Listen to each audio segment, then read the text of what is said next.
السلام علیکم۔ اس لیسن کے اندر ہم پڑھیں گے اسم الظرف کے بارے میں۔ اسم الظرف کا مطلب یہ کہ اس کے اندر کسی کام کے کرنے کا وقت یا اس کی جگہ، کام کا وقت یا جگہ بتائی جاتی ہے، اس کو اسم الظرف کہتے ہیں۔ اگر وقت بتایا جائے تو ہم اس کو کہتے ہیں، اس کو ظرف بھی کہا جاتا ہے اور مفعول فی بھی، ظرف الزمان۔ اور اگر جگہ بتائی جائے تو کہا جاتا ہے ظرف مکان۔ دوسری بات یہ کہ ان دونوں کے لیے ایک ہی چیز استعمال ہوتی ہے، ہم کانٹیکسٹ سے ڈیفائن کرتے ہیں۔ ثلاثی مجرد یعنی کہ جو 3 لیٹرڈ روٹ ورڈز ہیں، ان کا 2 پیٹرنز پر اسم الظرف بنانے کا طریقہ ہوتا ہے۔ پیٹرن نمبر 1 ہے مفعل۔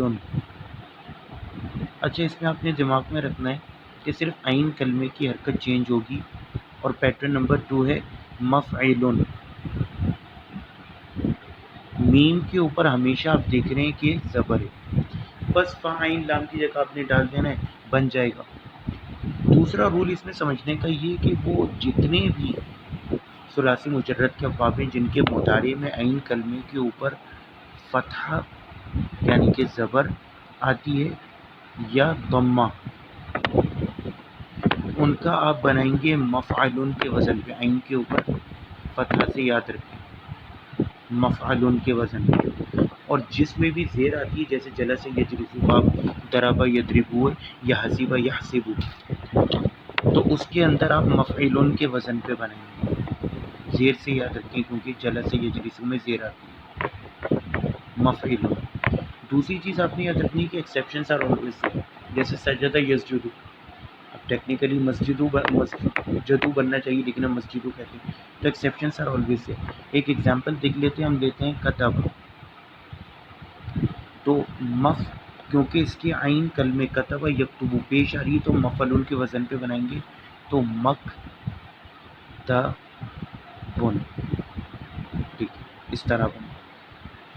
اسی طرح قتل یقتل، مقتل، قتل کرنے کی جگہ، وعد یعید،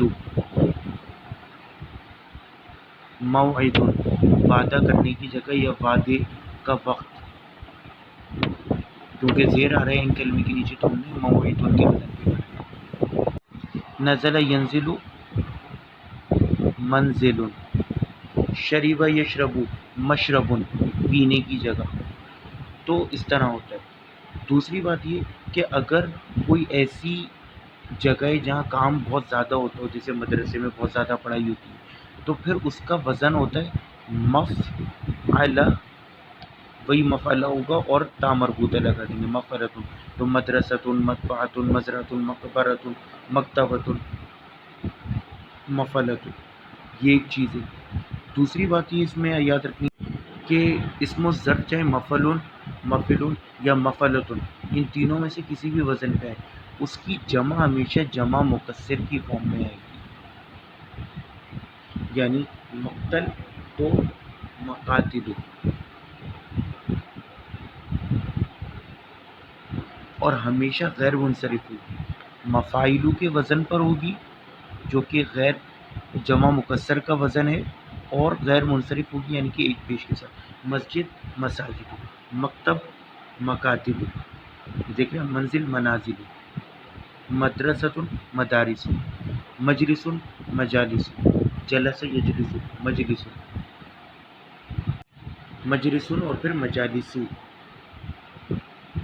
کچھ اسماء ظرف جو ہیں وہ مفعول کے وزن پہ بھی آتے ہیں، جیسے میقات، جیسے میعاد، جیسے میزان، تو ایکسیپشنس ہمیشہ ہو جاتی ہیں۔ ثلاثی مزید فی جو ہے اس سے طریقہ کار یہ ہے، مزید فی سے طریقہ کار یہ ہے کہ کوئی بھی طریقہ نہیں ہے، یعنی جو ہم اس کا اس میں مفعول ہوتا ہے اسی کو، اسم المفعول کو، ثلاثی مزید فی میں اسم المفعول کو ہی ہم اسم الظرف کے طور پر استعمال کرتے ہیں، صرف کانٹیکسٹ اور سیاق و سباق بتاتے ہیں۔ جیسے ادخل یدخل، تو ادخل یدخلو سے اسم المفعول کیا بنے گا؟ مدخلن. تو ہم اس سے بنائیں گے، یعنی ہم مدخلن کو ہی اسم الظرف مدخلن کہہ دیں گے، یعنی داخل ہونے کی جگہ. یہ ایک امپورٹنٹ پوائنٹ ہے. اب ثلاثی مزید میں آپ نوٹس کریں کہ زبر تھا میم کے اوپر، تو یہ ایک اور چیز ہے ڈفرینشیٹ کرنے کا. جب بھی پیش کے ساتھ آئے گا تو ہم سمجھ جائیں گے کہ ابواب مزید فی میں سے آ رہا ہے. اچھا ایک آخری بات سمجھ لیجیے کہ مل فرق، کیا ہے فرق بینہ ظرف اور اسم الظرف. ظرف اور اسم الظرف میں فرق کیا ہے؟ ظرف دیکھیے ہمیشہ نصب کی حالت میں ہوگا، جیسے فوق، تحت، اور یہ ہمیشہ وقت یا جگہ کو بتائے گا، لیلن. مگر جو اسم الظرف ہوتا ہے وہ بے شک وقت یا جگہ کو تو بتاتا ہے، لیکن چونکہ وہ ایک خاص مقام جہاں پہ وہ کام ہو رہا ہو اس کو بھی بتاتا ہے. یعنی کہ ظرف جو ہے